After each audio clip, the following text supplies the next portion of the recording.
नमस्कार मित्रों, मैं advocate Ashutosh Kumar Singh law with Ashutosh channel में आपका बहुत बहुत स्वागत करता हूं। मित्रों, जैसा कि हम लोग हिंदू मैरिज एक्ट 1955 के बारे में बहुत ही महत्वपूर्ण जानकारियां प्राप्त कर रहे हैं और उस पर विस्तार पूर्वक समझ रहे हैं। इसके पहले के पार्ट में जो मैंने बनाया वो वाइड मैरिज के बारे में बनाया कि किस किस कंडीशन में वाइड मैरिज होगा। आज हम लोग विस्तार पूर्वक समझेंगे कि वाइडेबल मैरिज क्या होता है। वाइडेबल मैरिज को हिंदू मैरिज एक्ट 1955 के सेक्शन 12 में समझाया गया है कि वाइडेबल मैरिज क्या होता है। सेक्शन 12 यह कहता है कि कोई भी मैरिज जो हिंदू मैरिज एक्ट 1955 पारित होने के पहले हुआ हो या पारित होने के बाद हुआ हो, जबकि वाइड मैरिज सेक्शन 11 में यह है कि जो विवाह इस एक्ट के पारित होने के बाद हुआ हो वो इन कंडीशनों में वाइड माना जाएगा। जबकि 12 में यह है कि अगर उसके पहले भी वो शादी हुई हो उस पर भी यह एक्ट लागू होगा। तो सेक्शन 12 का सब सेक्शन 1 यह कहता है कि कोई भी मैरिज जो इस एक्ट के पारित होने के पहले हुआ हो या इस एक्ट के पारित होने के बाद हुआ हो, इन कंडीशनों में वाइडेबल हो। अब क्या क्या कंडीशन दिए गए हैं, इसके सब क्लास ए में यह कहता है कि कोई भी हस्बैंड या वाइफ जो भी मैरिज जिनसे हुई हो वो इम्पोर्टेंट ना हो, मतलब नपुंसकता के कारण वो मतलब मैरिटल इंटरकोर्स करने में असक्षम और शादी के बाद उस कारण अगर इंटरकोर्स नहीं हुआ है, उस कारण अगर इंटरकोर्स नहीं हुआ है तो वो वाइडेबल मैरिज के अंतर्गत आ जाएगा। ठीक। अब इसका सब क्लास बी कहता है कि अगर सेक्शन 5 के सब क्लास 2 के उल्लंघन में अगर कोई शादी हो जाता है। अब सेक्शन 5 का सब क्लास 2 क्या कहता है कि अगर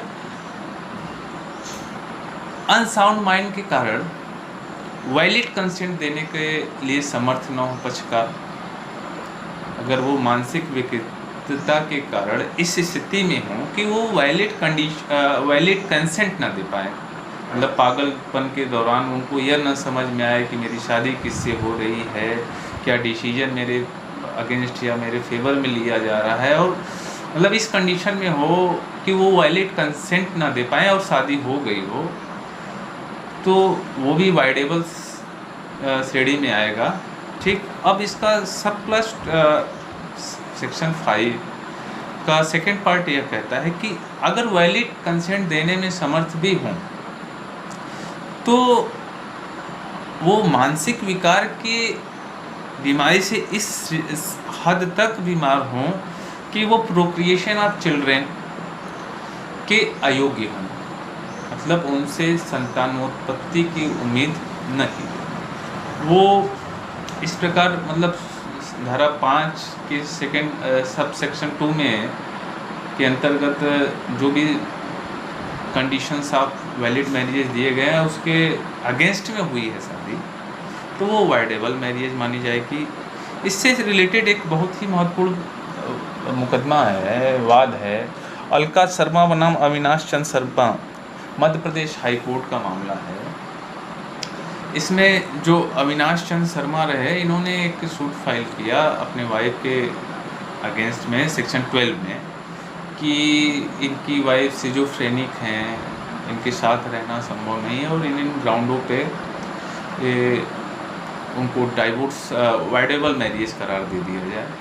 लेकिन माननीय लोअर कोर्ट ने इनकी बातों से सहमत नहीं होते हुए इनके सूट को खारिज कर दिया। इन्होंने appeal Madhya Pradesh high court में प्रेषित किया, जहां पे इनके अपील को मंजूर करते हुए इनके सूट को डिग्री कर दिया गया और इनकी मैरिज को वाइडेबल कर दिया गया। तो दो ग्राउंड तो हम लोगों ने समझा। अब तीसरा ग्राउंड जो है, जिसके ग्राउंड पे हम लोग वाइडेबल मैरिज करार दे सकते हैं किसी भी मैरिज को, जो अगर कंसेंट जो है जबरदस्ती दबाव से धमका के लिया गया हो या कपट द्वारा लिया गया हो। जबरदस्ती अगर धमका के भी कंसेंट लिया गया हो, धमकी के बल पे कि अगर आप मेरे से शादी नहीं करेंगे तो आपको गोली मार दिया जाएगा, या तमाम प्रकार से धमकियां हो सकती हैं, या कपट द्वारा मतलब कोई भी पार्टी चाहे हस्बैंड हो या वाइफ उसके बारे में गलत तथ्यों का वर्णन करते हुए अगर इस कपट के द्वारा शादी कर ली गई हो तो वो भी वाइडेबल करार दिया जा सकता है कोर्ट के द्वारा। इसके बाबत भी एक बहुत ही महत्वपूर्ण जजमेंट पे चर्चा हम लोग करना चाहेंगे। बिंदु शर्मा बनाम राम प्रकाश शर्मा, जो माननीय इलाहाबाद हाई कोर्ट का जजमेंट है, इसमें बिंदु शर्मा ने सेक्शन 12 के अंतर्गत एक सूट फाइल किया लोअर कोर्ट में कि उनके जो हस्बैंड रहे उन्होंने कहा कि वो एक अच्छे जॉब में हैं, फार्मासिस्ट हैं, लेकिन शादी के बाद उन्हें मालूम हुआ कि ऐसा जो भी तथ्य उनके बारे में बताया गया है वो गलत बताया गया है, इसलिए इनके मैरिज को वाइडेबल करार दिया जाए। लेकिन लोअर कोर्ट ने इनकी बातों को ना मानते हुए इनके सूट को खारिज कर दिया। इन्होंने माननीय हाई कोर्ट इलाहाबाद में अपील प्रेषित किया, जहां पे माननीय इलाहाबाद हाई कोर्ट ने इनकी बातों से सहमत होते हुए इनकी सूट को डिग्री कर दिया और इनके मैरिज को वाइडेबल मैरिज करार दे दिया। अब आता है इसके पार्ट मतलब सब सेक्शन डी पे आते हैं। इसमें सब सेक्शन डी यह कहता है कि रिस्पोंडेंट वाइफ, केवल वाइफ के लिए है कि अगर रिस्पोंडेंट वाइफ शादी के समय किसी अन्य पुरुष से गर्भवती रही, शादी के समय किसी अन्य पुरुष से गर्भवती रही हो, तो इस ग्राउंड पे भी जो हस्बैंड हैं वो अपने मैरिज को वाइडेबल डिक्लेयर करवा सकते हैं डिस्ट्रिक्ट कोर्ट में पिटीशन फाइल करके। अब आते हैं सेक्शन 12 के सब क्लास 2 पे। सब क्लास 2 यह कहता है कि उपधारा 1 में किसी भी बात के होते हुए भी विवाह को वाइडेबल करने के लिए कोई याचिका उपधारा 1 के खंड ग में वर्णित आधार पर उस सूरत में ग्रहण नहीं की जाएगी। मतलब सबसेक्शन 2 यह कहता है कि कोई भी पिटीशन सबसेक्शन 1 के क्लास ग सी में ग्राउंड पे उस स्थिति में ग्रहण नहीं की जाएगी। अब सबसेक्शन सी क्या था कि कोई भी कंसेंट जबरदस्ती, धमका के, डरा के या कपट द्वारा लिया गया है, इस ग्राउंड पे वाइडेबल मैरिज के लिए पिटीशन फाइल किया जा सकता था। अब इसका सबसेक्शन 2 कहता है कि कोई भी पिटीशन ग्रहण नहीं की जाएगी। किस सिचुएशन में ग्रहण नहीं की जाएगी?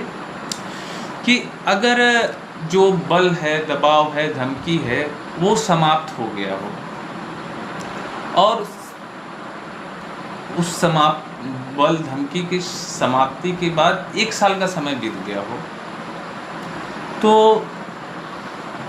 1 साल के बाद पिटीशन ग्रहण नहीं की जाएगा। मतलब दबाव, बल या कपट जो भी रहा हो उसके 1 साल के पता चलने के बाद 1 साल का समय बीत गया हो और उसके बाद पिटीशन अगर फाइल किया जाएगा तो वो लोअर कोर्ट एक्सेप्ट नहीं करेगी। इसका सेकेंड पार्ट ये कहता है कि अगर बल, दबाव या कपट के पता चलने के बावजूद भी आप पति पत्नी के रूप में रह रहे हैं तब भी पिटीशन एक्सेप्ट नहीं किया जाएगा। अब सबसेक्शन 2 के सब क्लास बी में आते हैं। इसमें यह कहता है कि अगर सबसेक्शन 1 के सबसेक्शन डी में के ग्राउंड पे अगर पिटीशन फाइल किया जाता है हस्बैंड के द्वारा कि शादी के समय वाइफ उनकी प्रेग्नेंट थी किसी अन्य मर्द के साथ, तो इन परिस्थितियों में किन किन परिस्थितियों में वो पिटीशन स्वीकार नहीं किया जाएगा। पहला तो यह है कि पिटिशनर जो हस्बैंड हैं उन्हें यह नहीं मालूम होना चाहिए शादी के समय कि उनकी वाइफ प्रेग्नेंट हैं, पहली चीज़। दूसरी चीज़ यह कि शादी के 1 साल के अंदर वो पिटीशन फाइल होनी चाहिए। जैसे शादी जब हुई तो उसके 1 साल के अंदर ही पिटीशन एक्सेप्ट किया जाएगा, क्योंकि अगर शादी के समय वाइफ प्रेग्नेंट रही हो किसी अन्य से, तो 1 साल के अंदर पता ही चल जाएगा कि वो किसी अन्य से प्रेग्नेंट थी। तो इसलिए शादी के 1 साल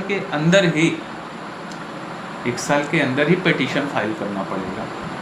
और लास्ट यह कहता है कि अगर सपोज दैट वाइफ प्रेग्नेंट रही हो, शादी के बाद उनको पता चल गया हो, पता चलने के बाद पता हस्बैंड को चल गया कि उनकी वाइफ प्रेग्नेंट है, पता चलने के बाद अगर उन्होंने मैरिटल इंटरकोर्स अपने कंसेंट से किया हो, अपने कंसेंट से अगर मैरिटल इंटरकोर्स किया हो, तो वो इस सेक्शन में वाइडेबल मैरिज डिक्लेयर कराने के लिए पिटीशन फाइल नहीं कर सकते हैं। इस पे एक बहुत ही महत्वपूर्ण वाद है देवेंद्र शर्मा बनाम संध्या का। इसमें हस्बैंड महोदय ने एक पिटीशन फाइल अपने वाइफ के अगेंस्ट में किया, इसी ग्राउंड पे कि उनकी वाइफ शादी के समय प्रेग्नेंट थी, लेकिन इनके सूट को लोअर कोर्ट ने खारिज कर दिया। इसके बाद हस्बैंड ने डिस्ट्रिक्ट कोर्ट में, माननीय हाई कोर्ट में भी अपील प्रेषित किया, लेकिन अपील में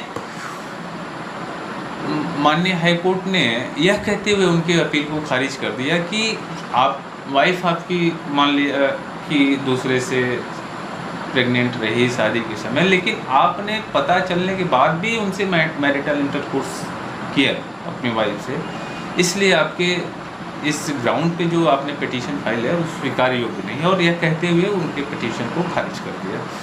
तो मित्रों, इस प्रकार हम लोगों ने आज वाइडेबल मैरिज के अंतर्गत किन किन ग्राउंडों पे आप अपने किसी भी मैरिज को वाइडेबल डिक्लेयर करा सकते हैं कोर्ट से, इस बारे में विस्तारपूर्वक समझा। आगे हम लोग वाइड के बारे में समझ चुके, वाइडेबल के बारे में समझ चुके। अब आता है कि किन किन ग्राउंडों पे हम लोग डाइवोर्स ले सकते हैं, तो उसके बारे में नेक्स्ट वीडियो जो मैं बनाऊंगा वो डाइवोर्स के ग्राउंड के बारे में बताऊंगा, जो सेक्शन 13 के अंतर्गत दिया गया है। तो जो सेक्शन आज हम लोगों ने समझा वो वाइडेबल मैरिज है के बारे में समझा। तो इस पॉइंट पे अगर किसी मित्र की कोई सजेशन है, कोई क्वेरी है, तो कृपया कमेंट बॉक्स में हमें लिख सकता है, यथाशीघ्र उसके कमेंट का जवाब दिया जाएगा। नमस्कार।